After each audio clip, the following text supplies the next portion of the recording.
সকল সরকারি চাকরিজীবীদের জন্য দারুণ সুখবর। নতুন পে স্কেল হতে যাচ্ছে 2024-এর নতুন অর্থবছরেই। এই সংক্রান্ত একটি প্রতিবেদন প্রকাশ করে আপনারা যেটা স্ক্রিনে দেখতে পাচ্ছেন। এই সংক্রান্ত বিস্তারিত তথ্য জানাবো আজকে ভিডিওতে। প্রিয় ভিউয়ার্স, আজকে নতুন ভিডিওতে সবাইকে স্বাগত জানাচ্ছি। আপনি যদি আমার চ্যানেলে নতুন হয়ে থাকেন তাহলে এরকম গুরুত্বপূর্ণ ভিডিওর আপডেট পেতে চ্যানেলটি সাবস্ক্রাইব করে রাখুন। ভালো লাগলে লাইক কমেন্ট করুন আর সম্পূর্ণ ধারণা পেতে পুরো ভিডিওটি না টেনে দেখুন। তাহলে শুরু করা যাক। অনেকদিন যাবৎ বিভিন্ন সরকারি চাকরিজীবীরা পে স্কেল বাড়ানোর দাবি জানিয়েছে, কিন্তু প্রতিবারে সরকার পে স্কেল বাড়ানো না করে দিয়েছেন। কিছুদিন আগে খবরে পাওয়া গেছে 2024 সালে বাংলাদেশ সরকার নতুন করে পে স্কেল বাড়ানোর ঘোষণা দিয়েছেন। এতে করে বিভিন্ন সরকারি চাকরিজীবীরা 25% পর্যন্ত বেতন বাড়ানোর দাবি জানিয়েছে।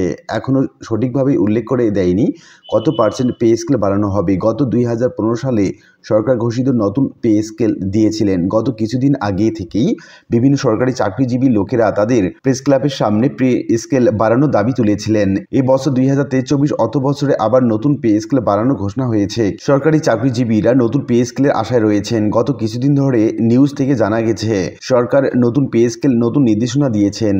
কিছু নিউজ পাওয়া গেছে নতুন অর্থ বছরে 20% ভাতা বাড়তে পারে বলে আশঙ্কা করছেন। আবার অনেকেই 25% পর্যন্ত বেতন বাড়তে পারে বলে ধারণা করছেন।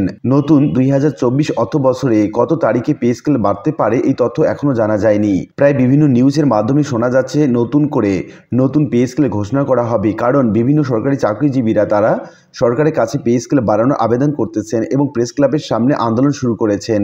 এই আন্দোলনের উপর ভিত্তি করে সরকার নতুন করে পে স্কেল বাড়ানোর সিদ্ধান্ত নিয়েছেন। নতুন পে স্কেল সরকারি চাকরিজীবীরা তারা অনেকগুলো স্বার্থ উল্লেখ করেছেন। 1 নম্বরে বলা হচ্ছে 1973 সালে বঙ্গবন্ধু শেখ মুজিবুর রহমান ঘোষণা অনুযায়ী 10টি ধাপে বেতন স্কেল নির্ধারণ করতে হবে। পেনশন 1 টাকার পরিবর্তে 500 টাকা নির্ধারণ করতে হবে। পে স্কেল নির্ধারণ করার সময় পে কমিশন কর্মচারী রাখতে হবে। সিলেকশন গ্রেড টাইম স্কেল বেতন জ্যেষ্ঠতা গ্র্যাচুইটি 90% এর পরিবর্তে 100% নির্ধারণ করতে হবে। এখন দেখে নেওয়া যাক নবম পে স্কেল ঘোষণার প্রস্তুতি কিভাবে নিচ্ছে সরকার। নতুন নিয়মে সরকার নবম পে স্কেল বাড়ানোর পরিকল্পনা করতেছেন। দ্বাদশ জাতীয় সংসদ নির্বাচনের পর কিছুদিন আগে নতুন করে নতুন পে স্কেল নিয়ে সর্বশেষ ঘোষণা করতেছেন। চলতি অর্থবছরে নতুন পে স্কেল ঘোষণা করার কথা বলেছিলেন। জাতীয় নির্বাচন হওয়ার আগে পে স্কেল বাড়ানোর দাবি ঘোষণা উঠেছিল, কিন্তু সরকার ঘোষিত 2023-24 অর্থ বছরে নতুন পে স্কেল ঘোষণা করবেন বলে সর্বশেষ তথ্য জানা গেছে। আপনারা যারা সরকারি চাকরিজীবী রয়েছেন তারা নতুন পে স্কেলের আশায় রয়েছেন, কারণ বাংলাদেশে বর্তমান বিভিন্ন জিনিসের দাম ঊর্ধ্বগতি হয়েছে। এই কারণে এই নতুন বেতন স্কেল অর্থাৎ নবম পে স্কেল বাড়ানোর দাবি করছে সরকারি চাকরিজীবীরা। এদিকে আরেকটি সংবাদে বলা হচ্ছে অবশেষে নবম জাতীয় বেতন স্কেল চালু করা হচ্ছে এবং এই নিয়ে বিভিন্ন সরকারি কর্মকর্তা এবং কর্মচারীরা কি ভাবছেন। আমরা একটা গ্রুপ দেখতে পাচ্ছি, বাংলাদেশ সরকারি কর্মচারী উন্নয়ন পরিষদ। সেখানে দেখা যাচ্ছে বিভিন্ন নবম পে স্কেল নিয়ে তারা বিভিন্ন রকম কথা বলছে। যেমন একজন লিখছেন নবম পে স্কেল ঘোষণা চাই, আর একজন বলছে 2015 সালে অষ্টম পে স্কেল দেওয়ার সময় রমজানে 60 টাকাতে 1 কেজি খেজুর জুড়ত, এখন 1 কেজি খেজুর 460 টাকা। নবম পে স্কেল কত দূর? সরকারি দপ্তরে দুর্নীতি বন্ধ হলে বড় বড় কর্মকর্তা মহোদয়রা পে স্কেলের জন্য পাগল হয়ে যাবে 100% নিশ্চিত। এবং আর একজন বলছেন অষ্টম পে স্কেল 11 থেকে 20তম গ্রেডের কর্মচারীদের সাথে বেইমানি করেছিল, যার ফলে আমরা ভোগ করতেছি। নবম পে স্কেল জরুরি প্রয়োজন। তারপর আমরা দেখতে পাচ্ছি বাংলাদেশের সবচেয়ে অবহেলিত 11 থেকে 20তম গ্রেডের সরকারি কর্মচারী পরিষদ। সরকারি লোকজন শুধু দুমুঠো ডাল ভাত খেয়ে জীবন বাঁচাতে চায়, মাছ মাংস তো বিলাসিতা, তাও দিতে ব্যর্থ হচ্ছে সরকার। সরকারি কর্মচারীরা দিনে টিফিন ভাতা পায় 6 টাকা আর ব্যাংকাররা পায় 200 টাকা। বঙ্গবন্ধু বেঁচে থাকলে হয়তো এই বৈষম্য থাকতো না। সরকারি কর্মচারীরা যেন এদেশে একটা রোহিঙ্গা হিসেবে কাজ করছে। আপনারা যেটা দেখতে পাচ্ছেন স্ক্রিনে। ছোট কর্মচারীদের বুক ফাটা কষ্ট আর আর্তনাদের কথা জানি সবাই এড়িয়ে যাবে। আর কত চুপ থাকতে হবে? ছোট কর্মচারীরা কত সহ্য করবে? কর্মরত কাজ করতে গিয়ে প্রতিবন্ধী হওয়ার কারণে আজ যার অনেক সুযোগ সুবিধা পাওয়ার কথা তার জীবন কাটছে কষ্ট যন্ত্রণার মধ্য দিয়ে। আজ নিজেকে অনেকটাই গর্বিত মনে হচ্ছে। একজন জেলা প্রশাসক এতটা দয়ালু হতে পারে, আমার মতো একজন প্রতিবন্ধীকে দেখার সাথে সাথেই সে আমার পাশে দাঁড়ানোর জন্য তার সামর্থ্য অনুযায়ী আমাকে সহযোগিতা করেছে। কিন্তু আমি একজন ফায়ার সার্ভিস কর্মী হিসেবে কর্তব্যরত কাজ করতে গিয়ে 2020 সালে ফেব্রুয়ারি মাসে 3 তারিখ রাত 1:30 ভয়াবহ অগ্নিকাণ্ড লাগে ওয়ালটন হাইটেক পার্কে। সেখানে জীবনে ঝুঁকি নিয়ে কাজ করতে গিয়ে পড়ে গিয়ে মেরুদণ্ড ভেঙে যায়। তারপর বিনা চিকিৎসায় আমাকে দীর্ঘদিন বিছানায় ছটফট করতে হয়েছে। চিকিৎসার অর্থ জোগাড় করতে পারিনি। তখন আমার পাশে কেউ সেভাবে এগিয়ে আসেনি। শুধু আমি কিছু যে বিছানার থেকে আমার এমন একটা পর্যায়ে আমি তখন ছিলাম যে বিছানার থেকে আমি একটি ভিডিও ধারণ করি। সকলের সহযোগিতায় সেই ভিডিওটি ছড়িয়ে যায়।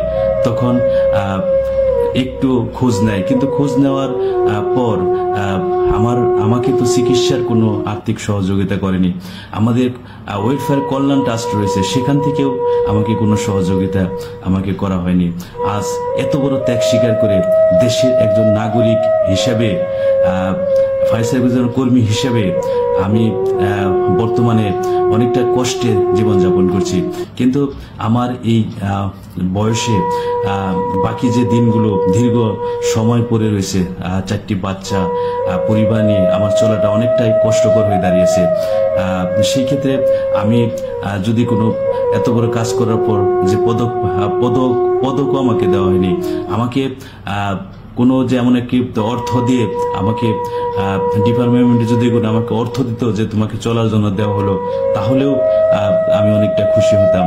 কিন্তু সেই অনেকটা কষ্টের মধ্যে, অনেকটা হতাশাগ্রস্তের মধ্যে যখন জেলা প্রশাসক মহোদয় আমার এই করুণ অবস্থা দেখে আমাকে সহযোগী হাত বাড়ালো, তখন নিজের সেই কষ্টটা কিছুটা সময়ের জন্য লাঘব হলো।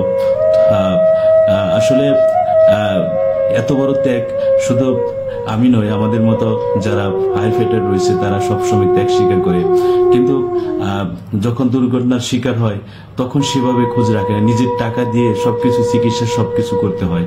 আজকে দেশ ও জাতির কল্যাণে এত বড় ত্যাগ স্বীকার করে আজ ধুকে ধুকে আমাকে মরতে হচ্ছে। এই কি একজন সৈনিকের জীবন হতে পারে? বিষয়টি আমি অনেক চেষ্টা করেছি, অনেক আকুতি মিনতি করেছি যে আমাকে সহযোগিতা করা হোক, কিন্তু আমাকে সহযোগিতা করা হয়নি। আমাকে পুরস্কার দিয়েছে, রাষ্ট্রীয় পুরস্কার। অল্প বয়সে আমাকে অক্ষমজনিত কারণে অকাজা লোক হিসাবে আমাকে ছাঁটাই করে দেওয়া হয়েছে। আর সেই ছাঁটাই করে দিতে গিয়ে আমাকে কি আমাদের ওয়েলফেয়ার কল্যাণটা, সেখান থেকে কি আমি আর্থিক সহযোগিতা পেতে পারি না? সেখান থেকে কি আমাকে আমার জীবন চলার জন্য আমাকে সহযোগিতা, আজ যদি আমি অফিসার থাকতাম, বড় ঊর্ধ্বতন কর্মকর্তা থাকতাম, ঠিকই তাহলে আমার সবকিছুই, সব ব্যবস্থাই হতো। কিন্তু গরিব কর্মচারী সবকিছুই করবে, জীবনে ঝুঁকি নিবে, মারাও যাবে, কিন্তু সেই গরিব কর্মচারীর খোঁজ বর্তমান সময়ে কেউ নিতে চায় না। বিষয়টি আমি আমার হৃদয়টাকে ভেঙে দিয়েছে। আজ ধুকে ধুকে মরতেছি যে এত বড় ত্যাগ স্বীকার করে আজ কষ্টে জীবনযাপন করতে হচ্ছে আমাকে। 11 থেকে 20 গ্রেডের সরকারি চাকরিজীবী ভাই বোনেরা, এখানে আমরা একজনের বক্তব্য দেখছি। বক্তব্যের শিরোনামে তিনি বলছেন, আগামী প্রত্যাশা এবং কর্মসূচি নিয়ে সকল সংগঠনের নেতৃবৃন্দ 11 থেকে 20তম গ্রেডের সকল চাকরিজীবীদের কাছে বিনীত অনুরোধ। তিনি আন্দোলনের কথা প্রসঙ্গে এইসব বলছেন। এরপর আমরা দেখতে পাচ্ছি আয়ুফ আলী নামে একজন ব্যক্তি, তিনি লিখেছেন 2015 সালে পে স্কেল অনুযায়ী 13তম গ্রেডে যোগদান করে একজন চাকরিজীবী সর্বমোট 17,650 টাকা বেতন পেত। বর্তমানে 2024 সালে এসেও 13তম গ্রেডের যদি একজন কর্মচারী যোগদান করে তাহলে সে 17,650 টাকায় বেতন পাবেন, অর্থাৎ 9 বছরে বেসিক 1 টাকাও বৃদ্ধি হয়নি। কিন্তু গত 9 বছরে দ্রব্যমূল্যের মূল্য কয়েক গুণ বৃদ্ধি পেয়েছে।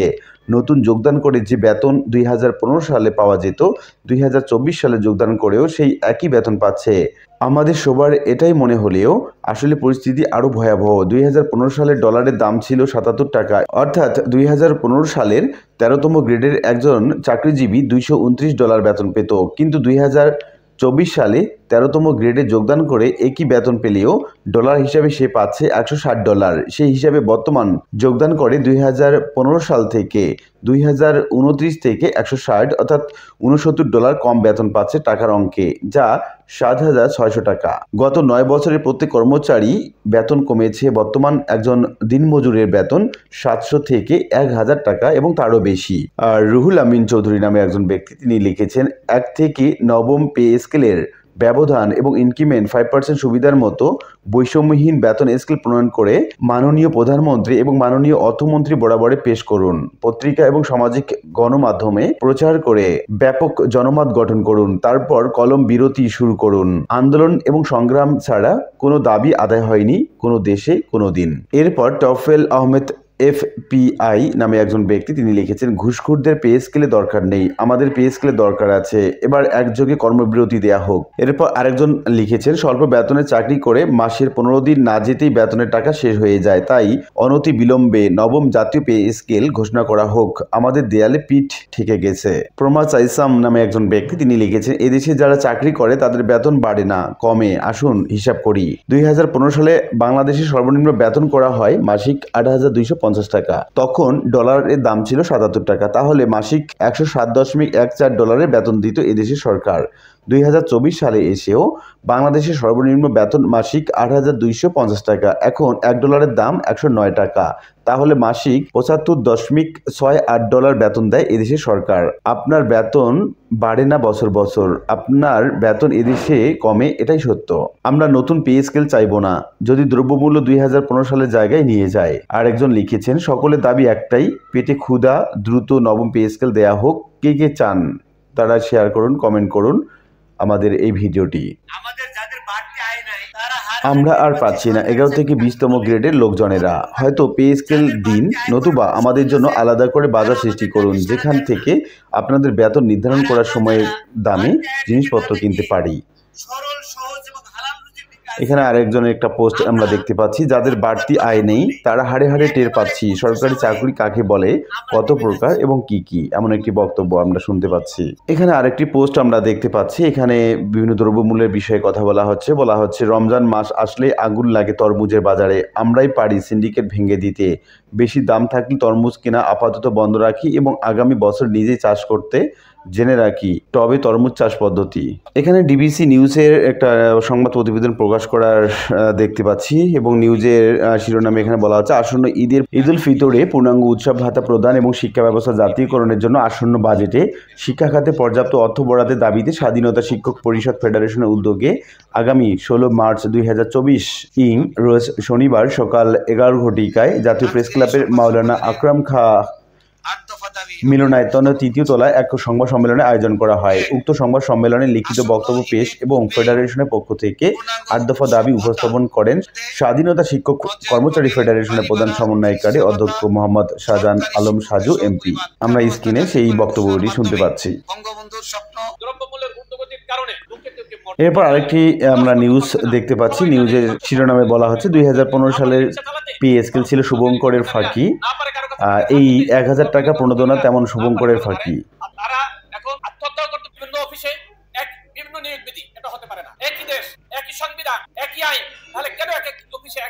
এখানে আরেকটি আমরা পোস্ট দেখতে পাচ্ছি, ইমতিয়াজ আমিন নামে একজন ব্যক্তি তিনি শেয়ার করেছেন। এখানে বলা হচ্ছে, একই দেশ একই আইন, তবু সচিবালয়ে এরকম নিয়োগ বিধি, বাইরে অন্যরকম, এটা মেনে নেওয়া যায় না। আমরা বক্তব্যতে তাই শুনতে পাচ্ছি, আপনারা যেটা শুনতে পাচ্ছেন। বাসুদেব দাস নামে একজন ব্যক্তি তিনি লিখেছেন, কাকে বলবো দুঃখের কথা, সবাই বলে সরকারি চাকরি করে আবার অভাব কিসের, এদিকে মাসের 20 তারিখের পর পকেটের অবস্থা মরুভূমির বালুর মতো, না বুঝে আপন লোক বন্ধু বান্ধব, না বুঝে আমাদের সরকার। এখানে আরেকটি পোস্ট আমরা দেখতে পাচ্ছি, এই মুহূর্তে যদি পে স্কেল না দেয়া হয় আমাদের চলার কোনো গতি নেই, আমরা সরকারি কর্মচারীরা খুবই সমস্যায় আছি, এবং এটি লিখেছেন লুৎফর রহমান। আমরা পোস্টে একটু দেখতে পাচ্ছি। তো এইভাবে আমরা যদি দেখি ফেসবুকের পাতায় পাতায় নবম পে স্কেলের দাবি এবং দ্রব্যমূল্যের ঊর্ধ্বগতি, সেই সঙ্গে 11 থেকে 20তম গ্রেড সহ সরকারি চাকরিজীবীদের হাহাকার। তো এই মুহূর্তে নবম পে স্কেল ঘোষণা করা সরকারের জন্য খুবই অত্যাবশ্যক হয়ে দাঁড়িয়েছে এবং সেই সঙ্গে কর্মচারীরা তাদের দরিদ্রতা থেকে অনেকটাই মুক্তি পাবে। আর যদি নবম পে স্কেল ঘোষণা না করা হয় কিংবা বর্তমান বাজার মূল্যের সঙ্গে বেতন যদি সমন্বয় করা না হয়, তাহলে সরকারি কর্মচারীদের জন্য হবে সবচেয়ে একটি ভয়ঙ্কর সময়। আশা করি বিষয়টি বুঝতে পেরেছেন। আর আজকের ভিডিওটি এ পর্যন্তই। আশা করি ভিডিওটি আপনাদের ভালো লেগেছে। ভিডিওটি ভালো লাগলে লাইক কমেন্ট করতে ভুলবেন না। আর নিয়মিত আপডেট পেতে অবশ্যই চ্যানেলটি সাবস্ক্রাইব করে রাখুন। দেখা হবে অন্য কোনো ভিডিওতে। সে পর্যন্ত সবাই ভালো থাকবেন। ধন্যবাদ।